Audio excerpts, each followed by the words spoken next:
France Culture, bienvenue au club.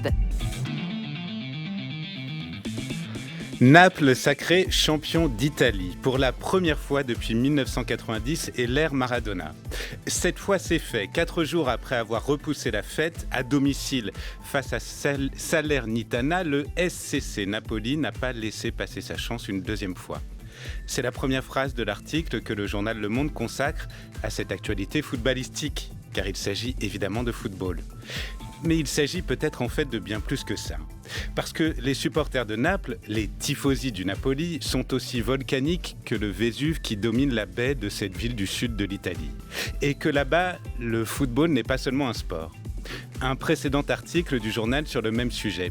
Ici, dans cette ville dont les strates historiques se superposent et se mêlent partout, dans un paysage où l'antique et le trivial voisinent en permanence, Maradona n'est pas une icône, mais un martyr, un saint, un prophète, voire un dieu. Et toute cette semaine, et probablement dans les semaines à venir, les Napolitains et les touristes feront la queue dans une petite rue du quartier espagnol de la ville pour toucher la fresque représentant celui qui est mort à 60 ans après une vie de victoire et d'excès. Ils étaient plus de 54 000 dans le stade Diego Maradona pour assister à cette grand-messe, comme disent les journalistes sportifs. Et toute la nuit, la ville a chanté, en chœur, comme si la voix était la seule manière d'exprimer une telle joie, comme si le chant était la seule manière d'honorer ce que cette ville considère comme sacré. La voix et le sacré, voilà donc le sujet de mon invité Lionel Sceaux, qui dirige le chœur de Radio France et que nous recevons pour une série de concerts donnés les 12, 13 et 14 mai prochains en l'honneur du compositeur de musique de film Howard Shore.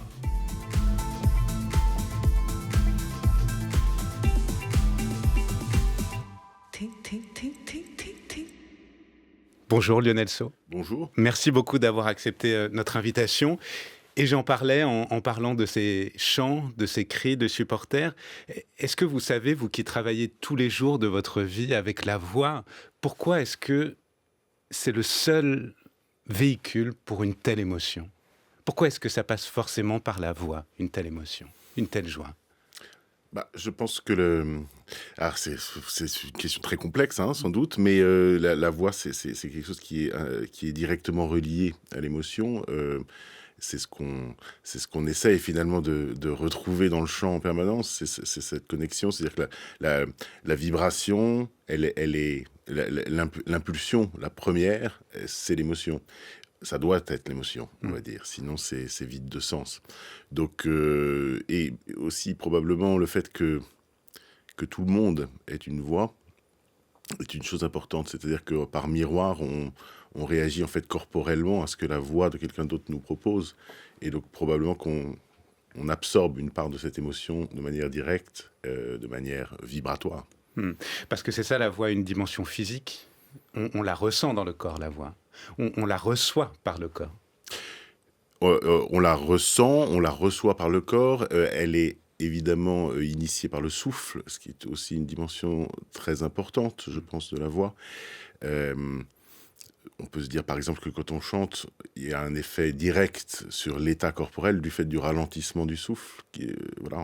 Finalement, on impose au corps un rythme de respiration qui est pas naturel et une expiration extrêmement lente. Et c'est une chose qui a un impact direct sur l'état corporel. Je parlais de ces chants de supporters. Ça vous arrive, vous, de vous inspirer, de vous nourrir de ces voix que vous pouvez entendre dans la rue ?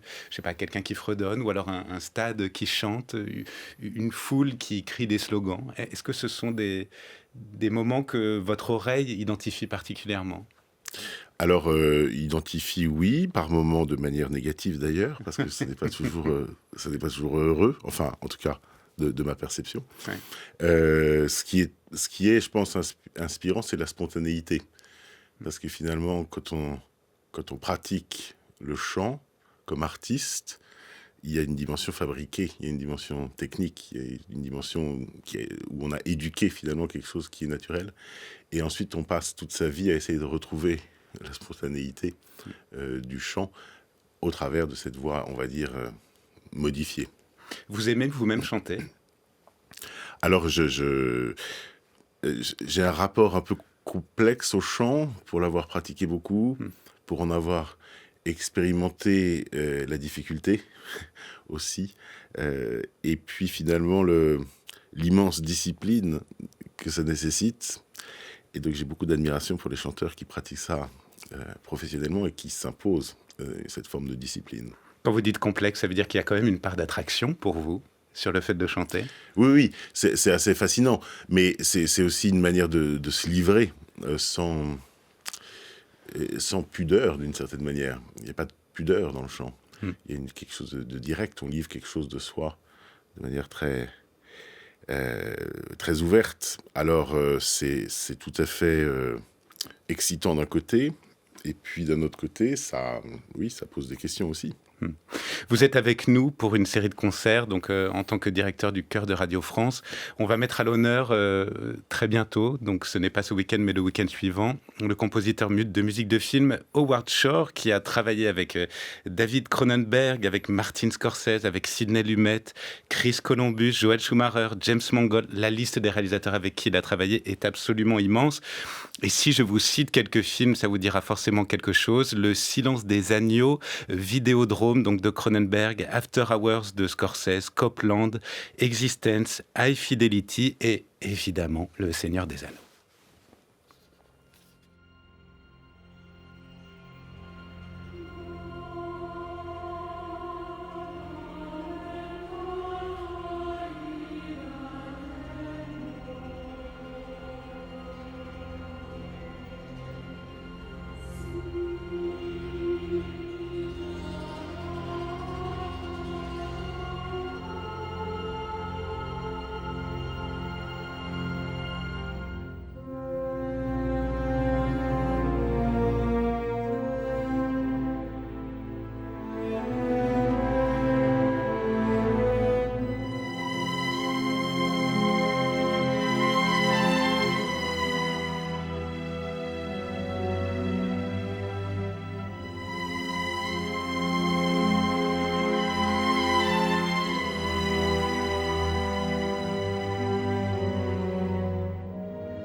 On écoutait quelques secondes donc de cette musique du Seigneur des Anneaux.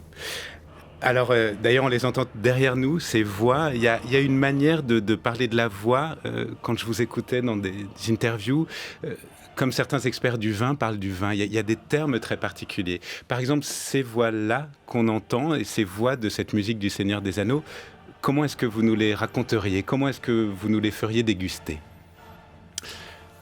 Alors moi, ce qui me frappe, en fait, c'est l'utilisation de la voix pour créer finalement une sorte d'univers, comme d'univers mythique.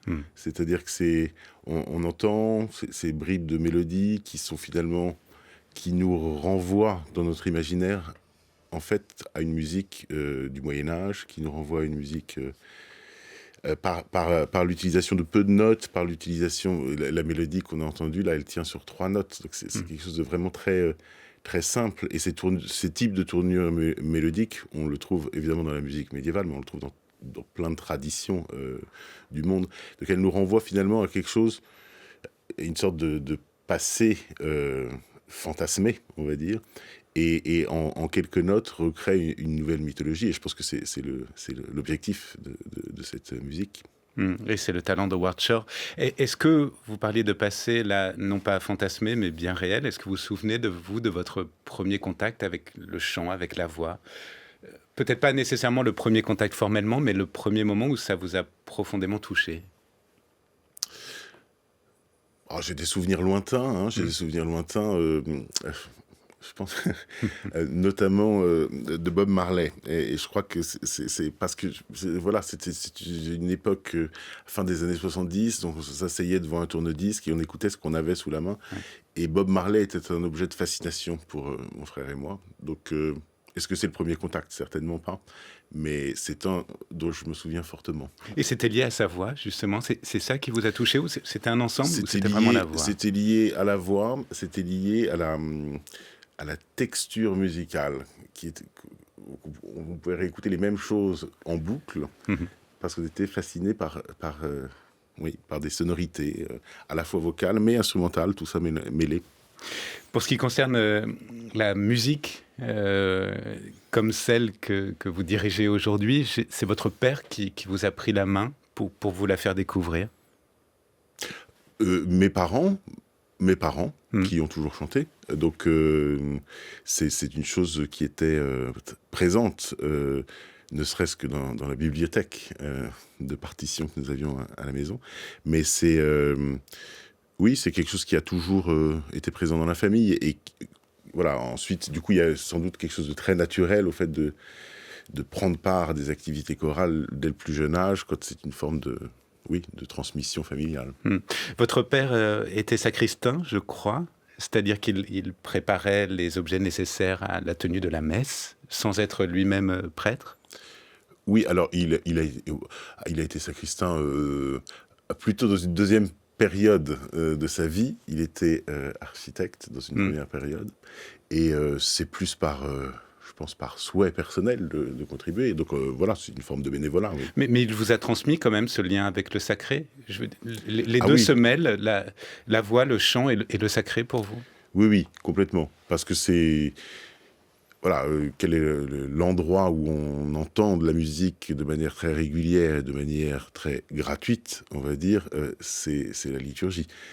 Donc ensuite, avec plus ou moins de bonheur, hein, parce qu'il faut être honnête, la qualité musicale dans la liturgie est une chose complexe à l'heure actuelle. Mais c'est un endroit où la musique est offerte et est gratuite dans le sens noble du terme. Et donc c'est un contact important. La musique, oui. Très vite, vous avez su que vous dirigeriez d'autres chanteurs, parce que quand on regarde votre parcours, votre biographie, vous êtes un très jeune, finalement, directeur de chœur. On a le sentiment que non seulement vous êtes à votre place aujourd'hui, tant mieux, mais que vous avez toujours su, quelque part, que ce serait ça. Est-ce que ça, c'est une erreur? Est-ce que c'est simplement une vision extérieure, ou est-ce que profondément, vous saviez déjà? La vie s'est organisée aussi pour faire en sorte que ce soit évident. Mais c'est vrai que j'ai commencé très très tôt, parce que j'ai commencé à chanter très tôt et parce que j'ai commencé à diriger finalement, voilà, de loin en loin, vers 15-16 ans, et que les choses se sont mises en place pour que j'en sois toujours à faire la même chose 30 ans plus tard. Mais c'est aussi beaucoup de conjonctions dans l'existence qui ont fait que ce métier est devenu... s'est développé pour moi de manière toujours plus intéressante. Donc c'est ce qui m'a aussi maintenu dans cette voie, je dirais. Je voudrais justement qu'on s'arrête sur un moment de votre vie qui a été un long moment, puisque de 2006, je crois, à 2014, vous assurez la direction artistique de la maîtrise de Notre-Dame de Paris. Ça n'est évidemment pas un lieu anodin. Je voudrais que vous me parliez du sentiment qu'on a à diriger un chœur dans un endroit comme ça. À quoi ça ressemblait pour vous? À quoi ça ressemble? C'est quelque chose de très fort, parce que c'est quelque chose... d'abord parce que c'est un contexte où on peut vraiment porter, je dirais, toute la polyphonie... bon, c'est très personnel, mais moi j'ai un rapport à la polyphonie, notamment de la Renaissance, à ces sources de la polyphonie très fort. Donc c'est un endroit où vraiment... On a l'impression qu'il y a le plus grand naturel à faire résonner toute cette musique. Et quoi qu'on fasse dans ce lieu, on s'adresse au monde entier sans pouvoir le percevoir ni le définir. C'est-à-dire que ce soit une répétition en pleine journée, on a 3000 personnes qui sont dans le lieu en train de circuler et qui écoutent ou n'écoutent pas, mais qui finalement sont susceptibles d'être touchés par ce qu'on fait. Donc c'est un rapport au public extrêmement spécial. Et ensuite, dans la liturgie ou dans les concerts, on sait qu'on va toucher vraiment... que des gens... Et on en a des témoignages ensuite, mais sur le moment, on ne sait pas qui est-ce qu'on touche. On ne sait pas l'expérience que les gens sont en train de vivre. Donc, on essaie de produire la plus belle musique possible. Et finalement, on peut être sûr que certains vivront des expériences très fortes. Enfin, moi, ça a été mon cas quand j'étais adolescent à Notre-Dame. Donc, c'est vivre des expériences esthétiques très fortes. Est-ce que le poids du lieu pèse sur vos épaules à ce moment-là ? Je pense qu'on a conscience quand même de l'importance, de la mission. Heureusement, on l'oublie. Enfin, voilà, on sait que ce qu'on fait est important, mais on ne peut pas être en permanence... Enfin, voilà, quand on va tous les jours à Notre-Dame, eh bien, on y va avec bonheur. C'est une expérience sensorielle, parce que c'est une expérience d'un espace, d'un lieu, d'un type d'acoustique, mais d'odeur aussi particulière, de couleurs. Donc, c'est une expérience sensorielle. Et ça, on le vit, mais on ne passe pas ses journées à se dire « Ouh là là, quelle responsabilité !» heureusement. Ouais. Vous vous souvenez ce que vous faisiez le 15 avril 2019 ? Le 15 avril 2019... C'est le jour où de la fumée est apparue. Ah oui, alors j'ai un souvenir très très précis, parce qu'on était en train de répéter à la Philharmonie le War Requiem, et c'est une conjonction très particulière, puisque ce War Requiem a été composé par Britten pour l'inauguration de la reconstruction de la cathédrale de Coventry. Donc c'était une sorte de lien de moment très spécial. Bon, j'ai un petit peu écourté la répétition, je crois. Merci Lionel Sceaux, vous êtes notre invité. Merci d'être, puisque vous parliez de pudeur, merci d'aller un peu au-delà de cette pudeur-là avec nous aujourd'hui. Vous êtes avec nous pour une série de concerts qui sera donnée les 12, 13 et 14 mai prochains. Et je voudrais qu'on vous écoute quelques secondes quand même.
Lionel Sceaux est l'invité de Bienvenue au Club. Et je pourrais vous décrire physiquement, les yeux qui se ferment, vous vous penchez, vous vivez vraiment cette musique qui est donc votre première direction en tant que directeur musical du chœur de Radio France. Johannes Brahms, quel souvenir vous avez de cette première ? Oh, j'ai un souvenir vif. C'était intéressant pour moi de commencer avec le chœur de Radio France, avec cette œuvre, parce que on l'a donc faite dans cette version avec deux pianos, et c'est en fait le type d'œuvres qui sont au cœur, je pense, de l'identité du chœur de Radio France, qui au fond est un chœur à mission symphonique avant tout, et donc c'est intéressant de pouvoir aussi, dans des concerts plus centrés autour du chœur, finalement témoigner de cette identité du chœur. Et puis c'est une œuvre, je dirais, phare quand même du répertoire choral, parce que c'est une œuvre, c'est 1h10 de musique où le chœur chante en permanence. C'est une œuvre extrêmement dense, comme écriture, comme contenu de texte aussi. Donc c'est une œuvre très, très symbolique, je pense. C'est donc un autre lieu particulier chargé d'histoire, Radio France. Vous prenez la tête de ce chœur. J'aimerais que vous nous disiez, parce que, bon, aujourd'hui on se dit il y a un chœur à Radio France. Pourquoi ? On pourrait se demander pourquoi. Historiquement, c'est important. La maison de la radio et le chœur sont deux entités qui sont liées profondément. Ça n'est pas un hasard s'il y a un chœur à Radio France. Non, je pense que c'est le chœur, au même titre que les autres formations musicales de Radio France, sont en fait, ont vraiment une mission de fournir du contenu artistique, de fournir, donc que ce soit du répertoire, on va dire, et en ça, la création du chœur, je pense, c'est une des raisons de la création du chœur, c'est comment servir le répertoire symphonique et comment interpréter les grandes œuvres du répertoire symphonique avec chœur pour les auditeurs des radios de Radio France. Donc, ce chœur s'est structuré au fur et à mesure des années, et donc comme un grand chœur symphonique, mais c'est aussi une mission de création. Je pense que Radio France est un des principaux organismes qui commande des œuvres, et cette promotion de la musique contemporaine est une chose. Enfin, c'est même pas de la promotion, c'est faire exister la musique de notre temps. Et c'est une nécessité, c'est une mission importante, je pense.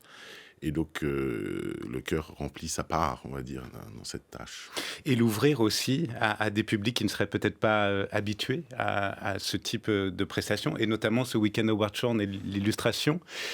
Vous invitez les gens à venir avec des images qu'ils connaissent, et pour leur faire découvrir quelque chose qu'ils ne connaissent peut-être pas encore.